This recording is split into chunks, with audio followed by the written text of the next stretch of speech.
Quitting can be one of the hardest things to do, but it can also be one of the most liberating things that you can do as well.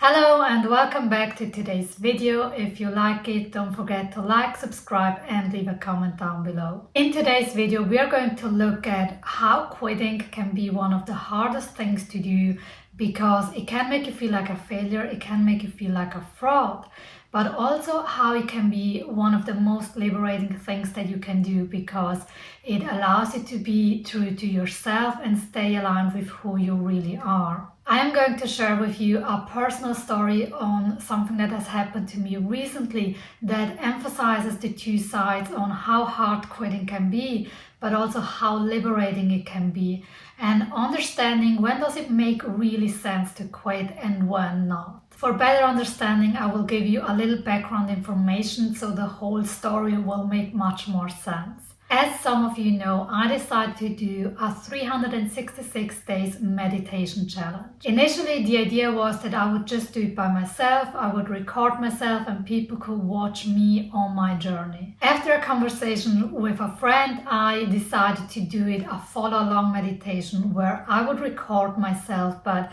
I would guide people alongside with me so they were able to do the challenge with me for a whole year.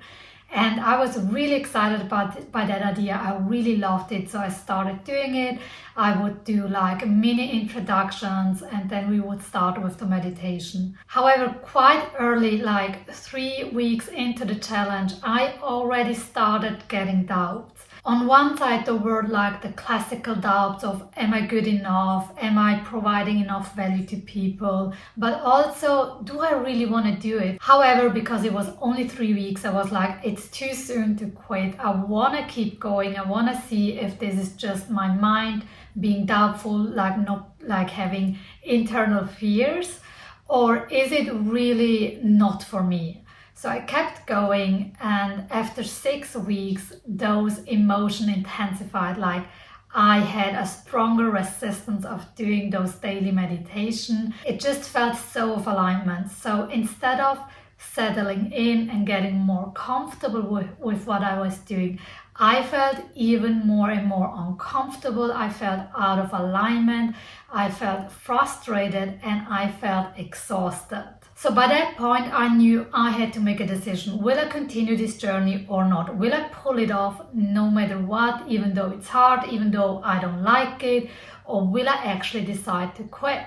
And with both ideas, with the idea of quitting or continuing it, I had resistance. Like I didn't like either of those options. So I started asking myself the following question.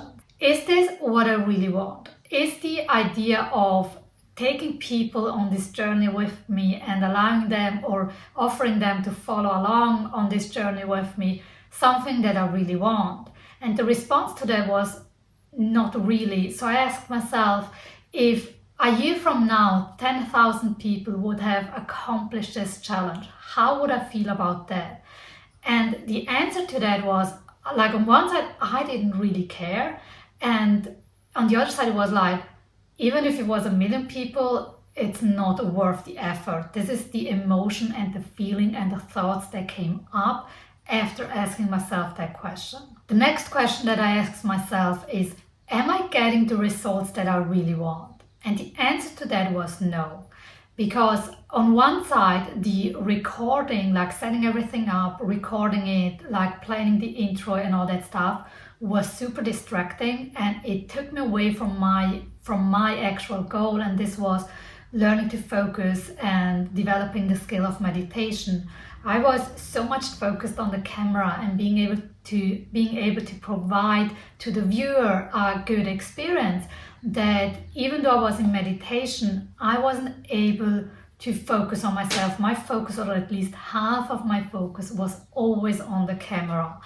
So I realized, okay, this is not why I started this challenge, and therefore I'm not moving towards the goal that I have set for myself, but actually away from it. The next question that I asked myself is, how do I feel overall? And honestly, I felt stressed, I felt frustrated, and I felt exhausted because I was doing those meditations before work. So I would get up earlier to do the meditation, then I had to edit everything, I had to upload it. It felt like working before starting to work because I still got my 9-to-5 job at this point. And I was like, that's not the point of it. But it's actually to develop like peace and centeredness and calmness within myself. So then came the next question and was like, okay, I have all those points telling me that I shouldn't be doing this. It's not getting me the results I want. I'm not on the right path. Like every answer that I came up with was stop the challenge. But I still had resistance on stopping it. So the next question that I asked myself was, why am I not stopping the challenge?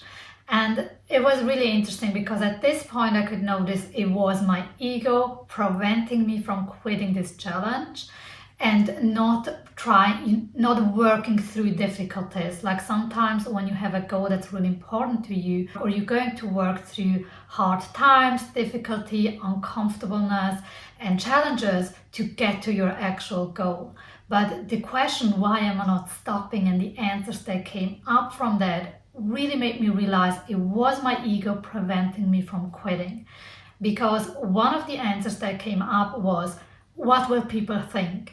I made such a big deal about, oh, I'm going to do this challenge, it's going to be amazing, do it with me, and then I quit. I was more worried about what people will think about, and also about the way I thought about myself. Like I thought it would make me a quitter, I would feel like a fraud, I said something and I didn't follow through. The last reason that came up was another ego-based reason, show off that I did a 366 days meditation challenge. So again, I was like, I am holding on to this challenge for all the wrong reasons. Getting to this point, I realized, okay, there's really literally not one reason that I came up with that I should actually continue with this challenge. I stopped the challenge. And I was very nervous throughout the day. Should I really quit? What if it's the wrong decision? One of the things that I noticed the next day that I woke up is I felt so liberated, I felt so free, I felt so relaxed. It felt like a huge pressure taken off me. And in that moment, I knew I did the right thing. I knew that, this challenge is, even though it's super exciting and it sounds amazing, but it's not my way of doing it. I don't think there's a right or wrong way to do things. That's just your way to do things. This is the real thing that I'm passionate about.